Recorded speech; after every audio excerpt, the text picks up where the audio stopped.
대부분은 방법을 잘 몰라서 감정이 느껴지는 대로 생각하고 행동하니까요. 그래서 이걸 공식을 제가 알려드렸거든요. 그랬더니 수강생 한 분이 일주일 후에 왔는데 입이 찢어져서 왔어요. 싱글벙글. 일단 달라지고 싶으면 자, 우리가 살아가다 보면 기분 좋은 일도 생기고요. 또는 때에 따라 기분 나쁠 때도 있어요. 그런데 항상 우리가 좀 행복하고 기분 좋게 살고 싶긴 하잖아요. 사람들 기분 좋게 하거나 기분이 나빠지는 건 외부적인 자극보다는 그걸 어떻게 내가 생각하느냐에 따라서 결정이 되거든요. 예를 들면 엘리베이터를 탔을 때 평소에는 그냥 되게 친절하고 따뜻하게 대해줬던 부장님이 오늘따라 표정도 되게 어둡고 나보고 인사도 하지 않는 거예요. 그러면 어떤 느낌이 들어요? 갑자기 왜 그러지? 나한테 뭐 화났나? 그분이 얼굴이 어둡고 평소와 다르게 나를 대하니까 혹시 내가 잘못을 했나? 나에게 어떤 문제가 있나? 이렇게 생각이 들죠. 그런데 어떤 사람은 또 그렇게 생각이 안 드는 사람도 있거든요. 그냥 저분이 피곤했었나 보다. 뭐 집에서 어떤 일이 있어서 그렇겠지. 라고 해석을 할 수도 있죠. 그러면 어떻게 해석하느냐에 따라서 감정이 만들어지죠. 만약에 나 때문에 그렇다면 좀 불안한 감정이나 또 위축되는 감정이 생길 수도 있고, 나 때문에 아니라고 생각한다면 뭐 그냥 그런 감정이 들겠죠. 이렇게 외부 자극이 나에게 직접적인 영향보다는 그것을 어떻게 해석하느냐에 따라서 감정이 달라지게 되는 거예요. 그래서 내 감정을 컨트롤하고 싶으면 바로 내 생각을 바꿔야 하는 거예요. 사실은 그건 내 속에 나의 많은 경험과 또는 외부 환경에 의해서 내 뇌 속에 자동적인 사고가 만들어졌기 때문이에요. 예를 들면요, 어릴 때 부모님이, 특별히 아버지가 굉장히 가부장적이거나 나에게 되게 엄격하게 또 나를 사랑하니까 그렇게 지도하셨어. 내가 행동을 조금 못하거나 시험을 봤는데 점수를 제대로 못 맞아왔거나 그러면 항상 나에게 지적을 했어. 넌 왜 이 청소도 제대로 못하고 너는 점수가 이거밖에 못 받았니? 그렇게 나를 지적을 많이 했다면 내 속에는 이렇게 인식이 되겠죠. 내가 혹시 잘 못하면 이게 야단만 줄 수도 있어. 다른 사람이 내가 행동을 잘 못하면 지적할 거야 라는 이런 자동적인 어떤 생각이 내 속에 잠재되게 돼요. 그래서 무의식에 자리 잡게 되어서 내가 다른 사람 앞에서 무슨 말을 하려고 하거나 다른 사람이 내 앞에서 어떤 행동만 해도 혹시 나 때문에 그런 거 아니야? 이런 생각이 들 수도 있어요. 근데 알고 보면 진실이 아니고 내가 착각하고 그렇게 생각하는 경우도 되게 많거든요. 사실은 다른 사람들이 나에 대해서 그렇게 비판적일 이유도 별로 없고요. 나에게 별로 관심도 없고, 그런데 나만 그렇게 생각하는 거죠. 다 그럴 거라고.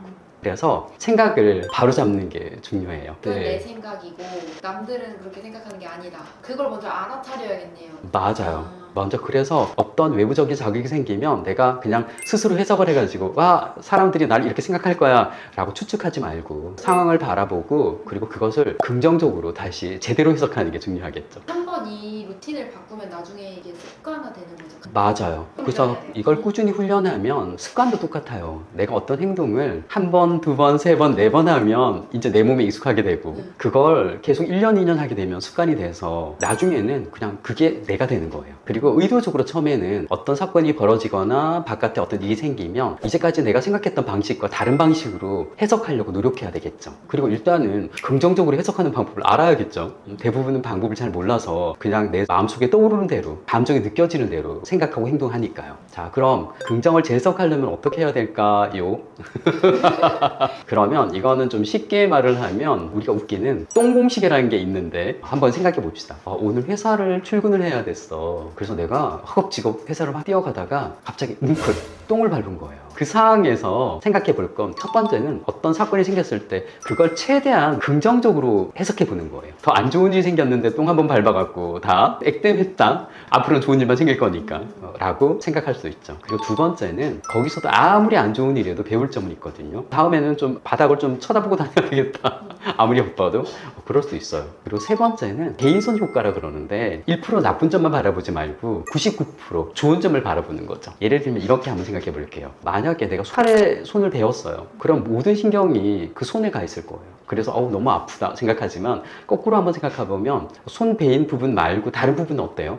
멀쩡하죠. 그럼 똥 밟은 사건에 있어서 지금 발에 똥이 묻었어, 신발에. 그렇지만 나머지 몸은 괜찮죠. 그래서 발만 묻었으니까 얼마나 다행이에요. 이렇게 안 좋은 것만 바라보지 말고 괜찮은 면을 바라보는 거죠. 그래서 이걸 공식을 제가 알려드렸거든요. 그랬더니 수강생 한 분이 일주일 후에 왔는데 입이 찢어져서 왔어요. 싱글벙글. 제가 되게 짜증나는 일이 생겼는데 이 똥 공식 활용했더니 행복했었어요. 그래서 무슨 일이었어요? 그랬더니 옷장이 조금 다리가 약간 흔들렸대요. 약간. 그런데 귀찮아서 그냥 뒀대. 그랬더니 회사를 갔다가 퇴근하고 나니까 옷장이 자빠졌더래요. 그래서 옷장 위에 올려놨던 장식품도 다 떨어지고 안에 있는 옷도 다 엎어지고 아주 난리가 났대요. 그 모습 보고 너무 짜증났대요. 아, 진짜 이렇게 생각을 했는데 저번에 배웠던 공식을 한번 활용해봐야지 라고 생각해서 첫 번째, 긍정적으로 생각해봤더니 내가 없을 때 옷장이 넘어져서 너무 다행이다. 만약에 내가 있을 때 넘어졌으면 크게 다칠 뻔했잖아. 그리고 덕분에 이렇게 옷장 정리까지 할 수 있으니까 얼마나 잘 됐어 라고 생각했대요. 두 번째, 배울 점 찾기는 다음부터는 위험한 요인이 있거나 어떤 문제가 있으면 바로바로 해결해야겠다 라는 생각을 하게 됐다는 거예요. 그리고 세 번째는 전체 바라보기에서는 와, 정말 다행이다. 옷장만 넘어졌으니까. 만약 옷장 외로 나머지까지 다 넘어지거나 그랬으면 얼마나 큰일 날 뻔했어 라고 생각했다는 거죠. 그랬더니 너무 행복하더래요. 일단 달라지고 싶으면 내 감정을 알아차리는 것부터 시작해야 돼요. 지금 나는 어떤 감정을 느끼고 있지? 그리고 그 두 번째는 이 감정을 느끼게 만들어주는 생각은 뭘까? 어떤 생각이 이 감정을 만드는 걸까? 라는 생각을 해보는 거죠. 이것을 만들어내는 근거는 대체 뭔지를 알아봐야 돼요. 그리고 그 근거의 옳은 점도 찾아봐야 되고 그 반대되는 면도 찾아봐서 살펴봐야 되겠죠. 그래서 그것이 타당할 수도 있고 또는 보면 되게 불합리한 생각들이 만들어져 있는 경우도 되게 많이 있거든요. 그리고 그 생각을 만들어내는 것도 보면 뚜렷한 어떤 구체적인 근거가 없이 내가 그것을 이제까지 살아왔던 방식 습관적인 어떤 해석으로 자동적으로 해석해버리는 경우가 많이 있어요. 그걸 다시 긍정화 해석을 통해서 바로 잡아야겠죠. 그래서 먼저 감정과 생각을 객관적으로 바라보는 훈련을 해야 해요. 그리고 생각을 일단 객관적으로 파악했다면 이것을 긍정적으로 재해석하면 되겠죠.